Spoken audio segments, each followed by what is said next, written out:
Tere tulemast, daamid ja härrad! Olete jõudnud Silly podcasti ning tänases saates me räägime meie maakesele omapärasest lõõtspillist ja tema leiutajast August Depost. Nii et saatke end mugavalt sisse, võtke tass teed ja kuulake hea meelega. Enne, kui me Eestini jõuame, peaksime ka meeles pidama, kuidas lõõtspill meieni jõudis. Christian Friedrich Ludwig Buschmann leiutas 1821. aastal suupilli, millele ta järgmine aasta lisas nahast lõõtsa, kaane ning nupud ja oligi sündinud esimene lõõtspill, mida kutsuti Handvioliniks. See pilli arendas mees nimega Grill Demian, kes tõi maailma tänapäevase akordoni. Lõõtspill populariseerus üle Euroopa ning jõudis ka meie maani, kus too hakkas kiiresti populaarsust koguma. Algul saime me lõõtspille vaid Venemaalt, kuid pille ei jätkunud kõigile ning nende hind oli kõrge. Seetõttu hakkasid meie rahva seas välja ilmuma pillimeistrid. Siin tuleb ka mängu pillimeister August Depo, kes tutvus lõõtspillidega oma vanema venna üherealiste pillide vabrikus. August Depo mängis lõõtspill juba 8-aastaselt ja kui ta oli 11-aastane, suri ta vend ning sai tema katkise pilli, mida ta hakkas parandama ja häälestama. Mõnda aega hiljem oli tal juba oma tehnika ning 1910. aastal ilmuski Depo tüüpi lõõtspill, millest räägib meile rohkem vabariigi pillimees lõõtsa kuningas Juhan Uppin. Tervis, härra Uppin! Tere! Kas te võiksite meile veidi lähemalt rääkida lõõtspilli tööfunktsioonist ja ehitusest? Jaa, hea meelega. Enne seda võib-olla täpsustaksin selles suhtes, et ega sellel August Depo vennal päris üherealiste lõõtspillide vabrikut ei olnud, et temagi oli selle pilli kuskilt küla pealt saanud, tõi ta koju, mängis seda nii, kuidas oskas ja siis tema kõrvalt ka August Depo sai nii-öelda haisu ninna ühest ägedast asjast ja väikse vennanda, eks ta siis käis ja hiilis ja noolis seda pilli. Ja tõepoolest, kui see vend tal õnnetult lahkus, siis see pill jäi nagu alles ja ta oli suhteliselt kulunud ja ei töötanud hästi, mille remontimisega siis Depo olevat nii-öelda oma selle pillimeistri tee alguse kätte saanud, et puht praktiline vajadus oli kodus mingisugune pilli asjandus, mis vajas remonti ja siis eks ta sealt edasi hakkaski neid oma pille vaatama, kuna ma arvan, et ta tundis, et see üherealine pill ei võimaldanud mängida piisavalt nagu vabalt, kui neid Eesti lugusid arvestada ja seda ja liikus ju, nagu sa isegi ütlesid, neid Vene päritolu pille, eriti seal Kagu-Eesti ja Ida-Eesti pool, et ja need olid ikka üldjuhul 2 või siis ka juba 3-realised pillid. Esimene 3-realine pill nimetati siis Petrogradskoja lõõtsaks, eesti keeliga liblikpilliks, nende nurga kaunistusteks olevate liblika kujutiste järgi. Aga jah, see oli see esimene 3-realine pill üldse vist maailmas.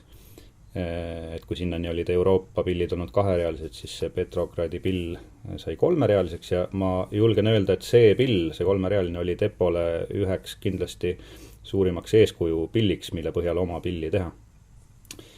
Ja kui nüüd natukene lõõtspilli tööpõhimõtetest ja spetsiifikast rääkida, lõõtspilliks nimetatakse sellist pilli, millel on lõõts vahel, aga mille nii-öelda lõõtsa liikumise suunast, kas sa siis vajutad seda kokku või tõmbad lahti, oleneb iga nupu all olev hääl, ehk siis iga nupu all on peidus 2 häält. Ja see lõõtsa liikumise suund on siis seotud loo harmooniaga, ehk siis mis pidi lõõts käib, tuleneb loo harmooniast. Et kui harmoonia muutub, näiteks mängid sisse, tuleb toonika, tõmbad välja, tuleb dominant, eks, ja siis vasakus käes jääb see sama nupupaar samaks, toonika muutub lõõtsa lahti tõmmates dominandiks, aga paremas käes pead sama mänguvõtteid muutma siis. No vot, ja kui nüüd võrrelda seda eeskujupilli Petrogradskoja lõõtsa August Depo esimese päris enda tehtud pilliga, mis oli olevat ka kolmerealine ald ja ka kujult natukene väiksem kui need hilisemad või nii-öelda standardiks kujunenud depotüüpi lõõtspillid, siis üks suurim erinevus, mis kohe silma torkab, ongi see, et August Depo kaotas oma pilli pealt ära minoorsed saateakordid sealt vasaku käe alt. See oli vene päritolu pill, kui vene rahvamuusikat teada, siis on seal, nagu me teame, kujutame ette ju üsna palju minoorseid lugusid, eks. Samamoodi ka seto muusikas, aga millegipärast nagu see Setomaa ja Võromaa kõrvuti oleks, see on niisugune naljakas kultuuride piir. Et siis Setomaal olid rohkem minoorsed lood, Võromaal ja tegelikult ka ülejäänud Eestis ikka valdavalt mažoorsed lood. Ja Depo tundis, et miks on vaja neid minoorseid saateakorde sinna, kui nendega tegelikult ju praktikas väga ei mängita, siis seal Võromaal või Eestimaal selle muusika mängimiseks. Et ta nagu isegi ütles, tegi pilli, mis paremini vastaks nendele kohaliku muusika vajadustele. Kui sa nüüd töö põhimõtetest rääkisid, mingisuguse põhimõtte ma seletasingi ära ja sa ise mainisid ju tegelikult ka suupilli. Et lõõtspillide puhul räägitakse siis mitmerealised pillid, nad on, nagu ma isegi mainisin, siin 2-3-realise pille, sa ütlesid, et esimene pill August Depol kodus oli ka 1-realine, eks. Ja kui suupilli mängu peale mõelda, sealgi ju meloodia mängimiseks pead kogu aeg puhuma või sisse tõmbama õhku suunavahetusega, et heliredelit mängida. Kui kolmkõla tahad mängida, ainult puhu ja tulebki terve kolmkõla. Lõõtspilli peal on täpselt samamoodi. Lõõtsa kokku vajutades ja ühe nupurea, parema käe nupurea kõik noodid alla vajutuses tuleb puhas nii-öelda mažoorne kolmkõla. Ja vahetad suunda, tõmbad lahti, tulevad samade nuppude alt kõik ülejäänud noodid, mis siis kolmkõla nootideks ei ole. Selle sama diatoonilise helistiku ülejäänud noodid. Ja nüüd, kui seda üherealist pilli ette kujutada, siis sellega mängitigi niimoodi nagu suupilli. Ehk siis kogu aeg iga noodi võtmiseks tuleb suunda vastavalt selle noodi saamiseks, eks, muuta. Aga see on selline hästi meloodiapõhine mänguviis. Niimoodi tegelikult väga mitmed lõõtspilli traditsioonid maailmas selle peale nagu üles ehitatud ongi. Võtame näiteks kas või Iirimaa, kus on väga filigraansed ja kiired lood, aga see nende mäng on puhtalt üles ehitatud pidevale lõõtsa suuna muutusele ja kui nüüd sinna see vasakkäsi või saatefaktuur harmoonia juurde panna, siis see ainult nagu tiksub vaikselt kaasa seal taga, annab mõne koha peal väikse sellise lisa heli sellele meloodiale, aga ta ei ole selline tugev ja pidevalt all olev. Just sellepärast, et kogu aeg see suund muutub. Aga kui nüüd Eesti lõõtspill võtta, siis neid ridu on rohkem. See tähendab, et ei pea meloodia mängimiseks kogu aeg vahetama lõõtsa suunda, vaid lisaread, mis selle ühe rea kõrvale tekivad. Need samad puudu olevad noodid, mille saamiseks oli lõõtsa suunda vaja muuta, need sa saad võtta lihtsalt kõrval oleva rea pealt. Niimoodi, et saab nii-öelda tegelikult tekitagi see harmooniapõhine lõõtsa suund, et kui on ikka dominant funktsioon, siis kogu aeg tõmbadki lahti, vasakus käes on tugevalt see bass, see põhi alleks. See ongi vähemalt Eesti lõõtsa muusika puhul tegelikult kõige olulisem nii-öelda info või tunnus, et pidevalt, tugevalt all olev ja võib-olla niisugust tantsutunnetust toetav bass ja bassisaade. Ja. Mis teeb teie arvates lõõtsa muusikaks? No raske küsimus. Kui muusikat, ütleme siis, Depo lõõtsa peal mängida, siis see ju mõnes mõttes ongi lõõtsa muusika, et ta ei ole ju piiritletud selles suhtes. Ma olen ikka lõõtspillist mõelnud kui ühelt poolt rahvapillist, millel on oma kindlad traditsioonid ja see traditsiooniline muusika, mida ajalooliselt on selle peal mängitud, mis sellele kõige paremini sobib, aga vähemalt ma ise isiklikult suhtun kasutas sama palju ka kui lihtsalt muusikainstrumenti, millel ei ole nagu piire. Loomulikult mingid piirid see diatoonilisus ja helistike piiratus seab, eks, aga see ei piira muusikat. Ehk kuidas võtta, et mis teeb muusikast just lõõtspillimuusika. Ja kui nüüd seda nii-öelda traditsioonilist muusikat võtta, siis see on ka nagu laiem kui lõõtspillimuusika või ütleme see selline uuem rahvamuusika, millesse nagu lõõtsamuusikagi kuulub, et ei ole ju ainus pill, lõõtspill, mille peal seda mängidagi. Et ajastu 20. sajandit, kui lõõtspilli kuldajastut silmas pidada, siis kannel, vähemalt sama tähtis pill, kannel ja lõõtspill, ühed eestlaste nii-öelda lemmikpillid. Et ta on selline üks parimaid pille eestlaste peale mõeldes, see nagu nii-öelda sotsioloogiline või looduslik valik täitsa kinnitanud seda ajaproovina, et lõõtspill sobib teatud tüüpi muusika mängimiseks võib-olla siis kõige paremini. Et just selle nii-öelda uuema rahvamuusika mängimiseks nende lugude. No ja teiselt poolt muidugi on depotüüpi lõõtspillil ka täitsa oma repertuaar. Kui mõelda mingite lugude peale, mida ongi algselt kas selle pilli peal mängitud või ainult selle pilli peal mängitaksegi. Et kui samamoodi kannelt ja lõõtspilli võrrelda, siis lõõtspillil on tehniliselt võimalik mängida võib-olla keerulisemaid, kiiremaid lugusid ja suurema ulatusega lugusid puht mängutehnilisest küsimusest, et kas on seal lihtne sõrmevajutus või sa pead kõiki keeli tõmbama oma näpuga. Väga huvitav. Mille pärast on teie arvates lõõtspill meie rahva seas nii oluline? No läheb sinna sama küsimuse alla, millest ma juba natukene mõtlesingi, et miks see nii olla võib, et miks just lõõtspill või see depotüüpi lõõtspill, mida me tänapäeval ka Eesti lõõtspilliks kutsume, kuna see depotüüpi pill on saanud valdavaks Eestis. Ja on ka tüüpidest ainus, mis on siin koha peal sündinud, eks.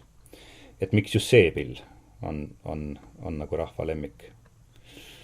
Aga ilmselt jah, et tema see konstruktsioon ja ehitus vastavadki täpselt sellele, annavad kõik need võimalused, ei rohkem ega vähem, mida selle muusika nii-öelda ilmestamiseks ja kaasahaaravaks mängimiseks vaja on. Ja see kõla ülesehitus ilmselt samamoodi, et mitmed mängijad ja pillimeistrid, kui ma olen siin kas või arhiivi saateid kuulanud või ka ja praeguste mängijatega rääkides, ikka tuleb vahepeal välja selline huvitav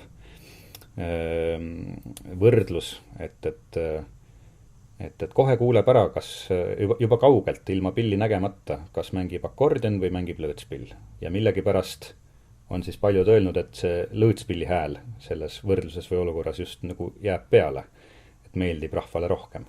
Rahvas saab kohe aru, et kui on lõõtspill mängib, nad võivad mängida täpselt sama lugu, isegi võib-olla suht samamoodi, aga ikkagi millegi poolest nagu see lõõtspilli hääl on see, mis kuidagi läheb rohkem rahvale peale. Eks seal ole palju põhjusi, pillitämber, eks, milline ta on, et võib-olla paljud akordionid, akordion on nii suurte erinevate võimaluste ja maailmadega pill, eks, aga võib-olla kõigi nende võimaluste ja kõlavärvide juures ei õnnestu seda tüüpi muusika mängimiseks just leida seal sobivat registrit või sätungit, et lõõtspill oma lihtsusega mõnes mõttes lööb äkki üle. Ja teine tähtis asi, mis nüüd tänapäeval enam täiesti ei kehti, aga vanasti küll, et miks nagu inimesed kuulsid ära, et lõõtsa hääl, kohe ütlevad hääle järgi, et see on lõõtsa hääl, on häälestusprintsiip, mida kasutatakse. Et akordionid ja ilmselt ikkagi suur enamus kõigist pillidest on tänapäeval häälestatud võrdtempereeritud häälestuse printsiibil. Tähendab, et oktav on võrdseks 12 pooltooniks, jaotatud on kõik võrdse suurusega astmed. aga looduslikult puhas ehk naturaalhäälestus on natukene erinev sellest ja printsiibilt vanem ja põhinebki just puhastel kooskõladel. See jutt läheks küll nüüd väga pikaks, aga need intervallid siis looduslikult puhtad ja võrdselt tempereeritud intervallid omavahel natukene erinevad. Looduslikult puhtad intervallid kõrvale tunduvad just nimelt puhtad, pingevabad, mõnusalt pehmed, aga samas ka nagu kuidagi särisevad. Tempereeritud intervallid tähendavad, et nad on nagu kõik võrdselt mustaks aetud, et kokku kõlaks puhtalt ja saaks mängida kõikide nootide pealt nagu kokku. Naturaalhäälestuses kõlabki puhtalt kokku seesama mažoorne kolmkõla, aga samadest nootidest võetud mingid teised kooskõlad kõlavad mustalt, otseselt mustalt. Ja ma arvan, et see siukse mõnusalt looduslikult pehme tämbri ja hääle tunnetus, see on ikka inimesele kuidagi loomu poolest kaasa sündinud ja seda võib-olla isegi omale teadvustamata tajutakse. Väga vahva. Aga kuidas teie puutusite kokku lõõtspilliga? Mina jõudsin lõõtspillini tegelikult läbi kandle. Nagu ma hiljem olen avastanud, et ka väga-väga palju lõõtsamängijaid enne mind. Nagu ma ütlesin, ühe ajastu kõige armastatumad rahvapillid lõõtsviljakannel on olnud. Ja muusika, mida nendel mängitakse, on ju samamoodi tegelikult, ütleme isegi sama muusikastiil. Jah, mina juba enne esimest klassi, ma olen Tallinna poiss olnud ja Vanalinna hariduskolleegiumis käisin koolis, kus siis juba enne esimest klassi läksin muusikaringi ja seal siis tuli üks päev valida, mis pilli sa muusikakoolis mängima hakkad ja mina millegipärast ütlesin kannelt. Ja siis oligi seal kohe, ei tea, oli see nüüd saatuse kokkulangevus või lihtsalt juhus, aga oli seal koolis aasta varem tööd alustanud õpetaja Tuule Kann, väga tuntud kandlemängija. Ja tema käe all nii-öelda suuna kätte saingi ja tema käest sain ka selle armastuse rahvamuusika või pärimusmuusika vastu. Ja muusikakooli programmis mängisin ma väikekannelt alguses, siis kromaatilist kannelt, aga iseseisvalt, õpetaja nägi ka, et mul huvi selle asja vastu on. Hakkasin siis mängima rahvakannelt. Ja sealt juba loogilise jätkuna jõudsingi lõõtspillini. Rahvakandlega tuleb meelde, et käisin paaris pärimusmuusikalaagris, mida Viljandi kultuurikolledžis toonane nii-öelda korraldas ja kuhu mind Tuule siis suunas. Ja seal mäletan, et nägin esimest korda nagu lähedalt täitsa seda lõõtspilli. Ja kuidas ta ikka tundus uhke ja võimas. Kas või võrreldes selle kandlega, mida ma sinnamaani mänginud olin ja juba need vitsad käes, et kui on mingisugune suurem jämm või koosmänguring, et võid mängida, aga ega seda kuulda ei ole ja on siiamaani alles mu esimene isiklik väike kannel, kus on keelte all näha medikaga pilvasteks nii-öelda maha kratsitud laks sealt ja see on kõik sellest ajast, kui ma vägisi üritasin sellest pillist ka nagu häält kätte saada, aga ei tulnud sealt seda jõuda, et võib-olla üks asi, mis mind selle lõõtsa poole tõmbas, ongi see nagu võimas ja kõva hääl, et millega sa ei pea tundma, et sa kuidagit moodi kuskil alla jääd. Aga jah, kandle kaudu jõudsin lõõtsani ja kui siis sain omale esimese pilli, siis hakkas see mäng, tuli üsna kiiresti ikkagi kätte. Et esimese päeva õhtuks mängisin juba ühte või paari lugu ja nädala pärast juba esinesin pereringis küll kinnises seltskonnas. Seal ikka 5-6 looga sain hakkama ja tuli kiirelt, aga sellepärast ma seda eelnevalt rääkisingi, et ta ei tulnud tühja koha peal, vaid see nii-öelda muusikastiiliga tuttavalek tuli juba rahva ja kandle ja nende kandleõpingute pealt. Kas teile meenub mingi tore lugu või mälestus just seoses lõõtspilliga? Äkki midagi naljakat?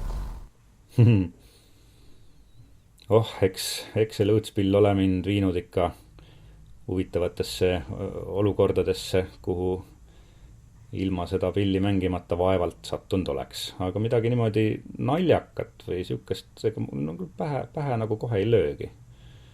Eks nalja saab ikka, kui sõpradega seda vankrit vedada. Mängin ise 2 ansamblis ja ansamblis Tuulelõõsutajad ja Rüüt, et võib-olla siuksed naljad ja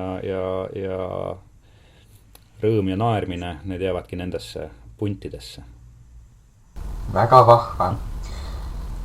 Nüüd kuulame ka Eesti lõõtspilli ühte muusikanäidet, kus mängib Juhan Uppin Meremehe unistust.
Fantastiline! Suur tänu, et meie saatesse külla tulite, härra Uppin. See oli meie au teiega rääkida. Ma tänan kutsumast. Ja sellega lõpebki meie tänane raadiosaade. Aitäh kuulamast ja püsige tervena!